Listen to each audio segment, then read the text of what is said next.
آج سے آپ کے لیے ایک نیا ڈرامہ سٹارٹ کر رہے ہیں جس کا نام ہے پہلی سی محبت۔ یہ ایک لڑکے اسلم کی کہانی ہے۔ وہ کافی سال پہلے سے اپنے ماموں مامی کے پاس تعلیم حاصل کرنے کے لیے آیا ہوا تھا۔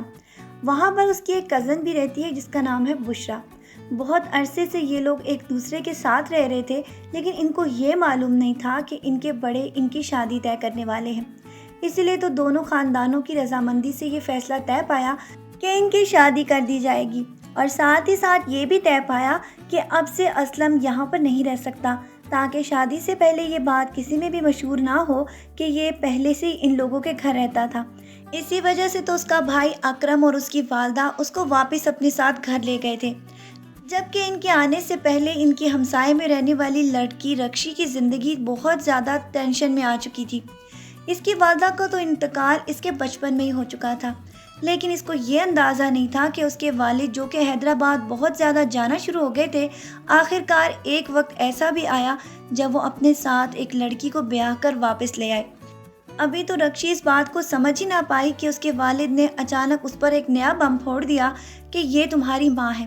لہٰذا اب تمہیں انہی کے ساتھ رہنا ہے۔ رکشی تو بہت زیادہ پریشان ہو گئی کہ اس کے والد تو بچپن سے اس کو یہ کہہ رہے تھے کہ میں تمہیں تمہاری ماں بن کر پال رہا ہوں، اب اچانک سے یہ نئی ماں کہاں سے آ گئی؟ اور ویسے دکھنے میں یہ کسی شریف گھرانے کی لڑکی لگتی ہی نہیں تھی۔ اور رکشی نے باتیں سن بھی لی جب وہ اس کے والد کے ساتھ یہ باتیں کر رہی تھی کہ اگر وہ اس سے شادی نہ کرتا تو اس کے چاہنے والے بہت تھے۔ اس بات سے تو رکشی نے بھی اندازہ لگا لیا کہ یہ کسی شریف گھرانے کی لڑکی نہیں، بلکہ یہ اس جگہ سے تعلق رکھتی ہے جہاں شرفا جانے سے بھی کتراتے ہیں۔ اسی لیے رکشی کو تو اس سے بہت خوف آ رہا تھا، جبکہ اس نے بھی اپنے میاں فیض اللہ جو کہ رکشی کے والد ہیں ان سے یہ کہہ دیا کہ آپ کو رکشی کو پہلے بتا دینا چاہیے تھا کہ اس کے لیے ایک نئی ماں لائی جا رہی ہے۔ جبکہ آس پڑوس میں یہ خبر پہنچتے پہنچتے اسلم کی والدہ تک بھی پہنچ گئی، اور ان تک خبر پہنچانے والی ان کی بہو ہے جو ان کے بیٹے اکرم کی بیوی ہے،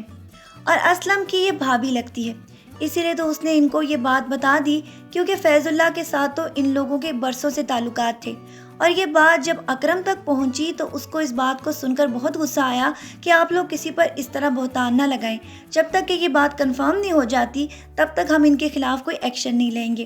اسی لیے آگے جا کر محلے کی عورتوں کو ان کے گھر بھجوایا گیا تاکہ یہ پتہ لگایا جا سکے کہ آیا واقعی یہ عورت کسی برے گھرانے سے تعلق رکھتی ہے یا نہیں۔ عورتوں نے اس کو دیکھتے ہی پہچان لیا، کیونکہ یہ تو کبھی بھی اس بات کو نہ بتاتی، لیکن اس کے حلیے اور اس کے بات کرنے کے انداز سے ہی عورتوں نے یہ اندازہ لگا لیا کہ یہ عورت کسی اچھی جگہ سے تعلق نہیں رکھتی۔ اسی لیے تو اسلم کی والدہ بھی اچانک رکشی کے گھر پہنچ گئی اور دیکھتے ہی اس کو لپٹ گئی، اور رکشی کے آنسو صاف صاف اس بات کو چیخ چیخ کر پکار رہے تھے کہ واقعی یہ عورت کسی غلط جگہ سے تعلق رکھتی ہے، اور اسے تو باقی عورتوں نے بھی محسوس کر لیا تھا۔ ابھی تو اسلم بشرا کے خیالوں میں تھا کہ اچانک اس کو چھت پر ایک لڑکی کے رونے کی آواز آئی، اسی لیے وہ وہاں تک جاتے ہوئے یہ دیکھنے کے بعد اس بات کو محسوس کر بیٹھا کہ شاید اس لڑکی کے ساتھ کوئی بہت برا ہوا ہے۔ ابھی تک تو اس کو معلوم ہی نہیں تھا کہ یہ فیض اللہ صاحب کی بیٹی ہے، اور وہ بیچاری تو اپنی چیخوں کو روکنے کے لیے چھت پر آ گئی تھی اور رو رو کر اپنا برا حال کر رہی تھی۔ اس نے تو کبھی خواب میں بھی نہیں سوچا تھا کہ اس کے والد فیض اللہ صاحب اس طرح اس کے ساتھ سلوک کریں گے،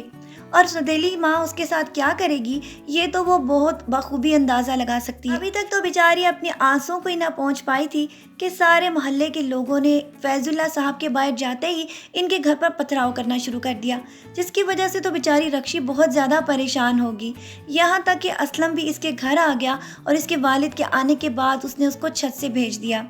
یہ سارے لوگ تو اس کے بعد پنچایت لگا کر یہ فیصلہ کرنے والے ہیں کہ فیض اللہ صاحب کو محلے سے نکال دیا جائے، کیونکہ اب تو اس عورت کے آنے کے بعد وہ ان لوگوں کو اس محلے میں نہیں رہنے دیں گے، کیونکہ گھر کی بہو بیٹیوں پر اس پر برا اثر پڑے گا۔ اسی لیے وہ وہاں سے شفٹ ہونے کے بعد اب آگے جا کر کسی نئی جگہ شفٹ ہو جائیں گے۔ لیکن اسلم جو اس کو ایک نظر سے دیکھ چکا ہے، اب وہ دیکھتے ہی اسے دل دے بیٹھا ہے، اسی لیے بہت جلد آپ دیکھیں گے کہ اس کی رکشی کے ساتھ ملاقاتیں ہونا شروع ہو جائیں گی، اور آہستہ آہستہ وہ ساری ملاقاتیں ان دونوں کی محبت میں بدلنے والی ہیں۔ لیکن آپ تو یہ جانتے ہیں کہ اکرم صاحب کبھی بھی اپنے بھائی کو اس بات کی اجازت نہیں دیں گے کہ وہ فیض اللہ صاحب کی بیٹی کے ساتھ شادی کرے، کیونکہ ان کی اس بیوی کا جس جگہ سے تعلق ہے وہ کبھی بھی اپنے خاندان کو ان کے خاندان سے جڑنے نہیں دیں گے، کیونکہ وہ پہلے ہی اس کی کزن بشرا کے ساتھ اس کی شادی طے کر چکے ہیں۔ اسی لیے یہ کبھی بھی اس بات کو ہونے نہیں دیں گے، لیکن ساتھ ہی ساتھ آپ دیکھتے چلے جائیں گے کہ ان دونوں کی ملاقاتیں بہت زیادہ طول پکڑنے والی ہیں، اور اس کے بعد جو طوفانوں کا سلسلہ شروع ہونے والا ہے اس کا آپ اندازہ بھی نہیں لگا سکتے۔ تو چلے آج اپنے پرومو ریویو ویڈیو کو یہیں پہ ختم کرتے ہیں اور نیکسٹ پرومو ویڈیو میں پھر ملتے ہیں۔ اپنا ڈھیر سارا خیال رکھیے گا بہت ساری دعاؤں کے ساتھ۔ اللہ حافظ۔